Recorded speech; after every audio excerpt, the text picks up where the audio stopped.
अथ ज्ञानकर्मसन्न्यासयोगो नाम चतुर्थोऽध्यायः।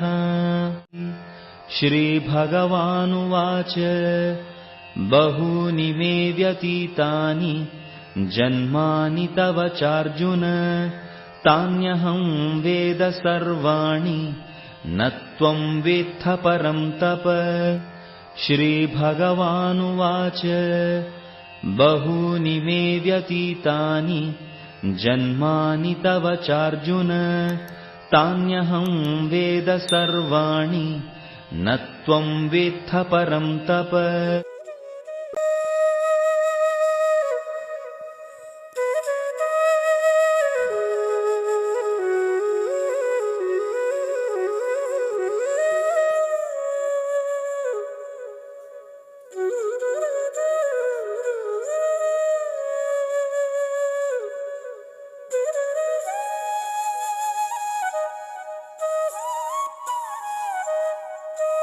ధన్యవాదములు.